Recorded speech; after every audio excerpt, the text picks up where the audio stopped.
Iran की सड़कों पर इस वक्त जो कुछ भी चल रहा है उसे एक वाक्य में समझना हो तो ये शांति बनाम प्रतिरोध की एक ऐसी खबर है जिसने पूरी दुनिया का ध्यान खींच लिया है। एक तरफ अमेरिका के साथ चल रहे भीषण युद्ध को समाप्त करने के लिए एक संभावित शांति समझौते को फाइनल करने की सुगबुगाहट है, तो दूसरी तरफ ईरान का एक बेहद ताकतवर और कट्टरपंथी धड़ा सड़कों पर उतरकर इसका पुरजोर विरोध कर रहा है। इस पूरे विवाद के केंद्र में है ईरान के विदेश मंत्री अब्बास अरागची और संसद अध्यक्ष मोहम्मद बागेर गालिबाफ, जिन्हें इस संभावित समझौते का चेहरा मानकर सीधे तौर पर निशाना बनाया जा रहा है।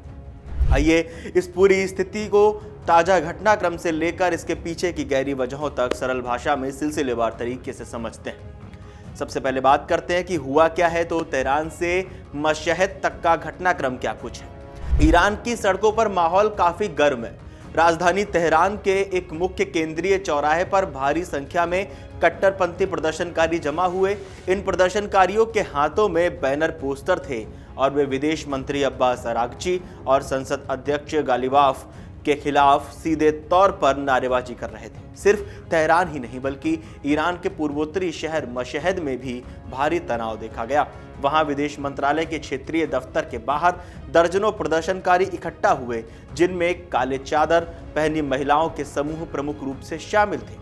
सड़कों और सोशल मीडिया पर जो नारे गूंज रहे हैं वे कुछ इस तरह के हैं। लोग कह रहे हैं कि अब्बास अरागची इस्तीफा दो, अरागची शर्म करो, समझौता बंद करो, गालिबाफ अरागची हमारे नेता यानी शहीदों के खून का क्या। ये लोग वहां की सड़कों पर, वहां के सोशल मीडिया प्लेटफॉर्म्स पर नारेबाजी चल रही है, प्रतिरोध जताया जा रहा है, विरोध जताया जा रहा है।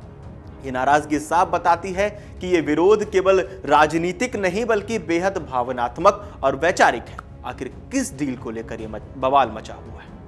जिस समझौते को लेकर ईरान के भीतर ही आंतरिक युद्ध छिड़ा हुआ है वो दरअसल अमेरिका और ईरान के बीच जारी युद्ध को पूरी तरह खत्म करने की एक कूटनीतिक कोशिश है।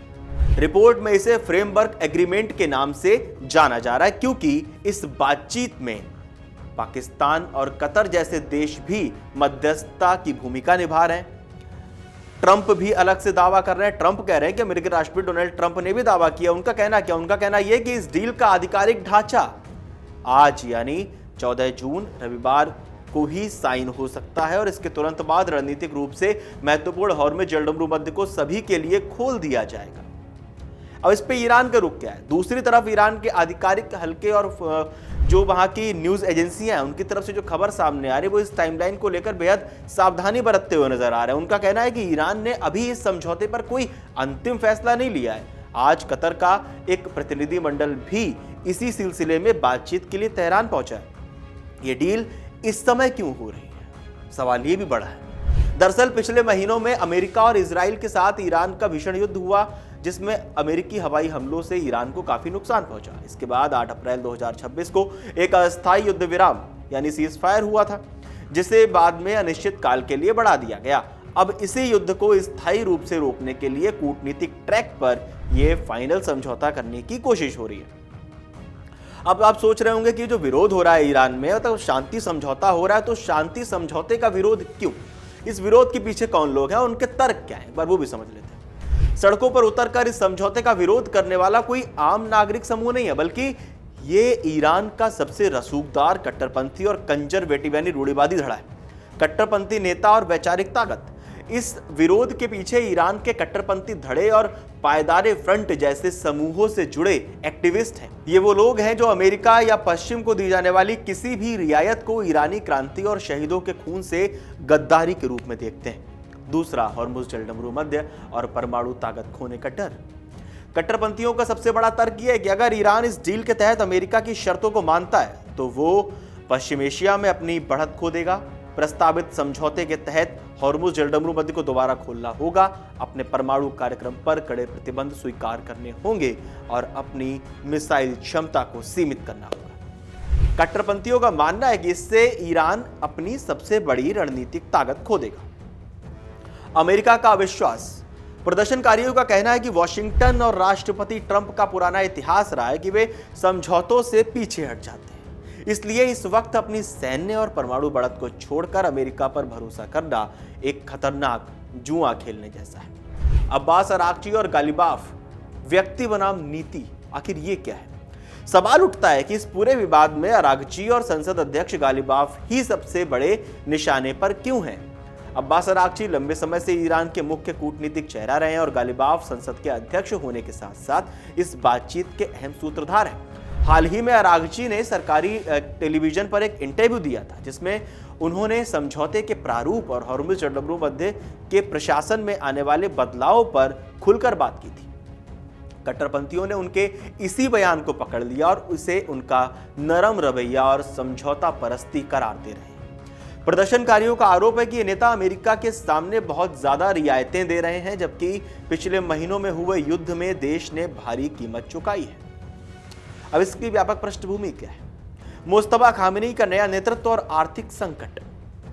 ईरान के इस मौजूदा संकट को ठीक से समझने के लिए हालिया सत्ता परिवर्तन और देश में जो हालात चल रहे हैं, देश के हालातों को देखना होगा, जो कि कुछ इस तरह के। अगर नया नेतृत्व की बात करें तो ईरान इस समय एक बहुत बड़े बदलाव के दौर से गुजर रहा है। पूर्व सुप्रीम लीडर अली खामेनी की मृत्यु के बाद अप्रैल 2026 की शुरुआत में ही उनके बेटे मुस्तफा खामेनी को ईरान का नया सुप्रीम लीडर चुना गया था।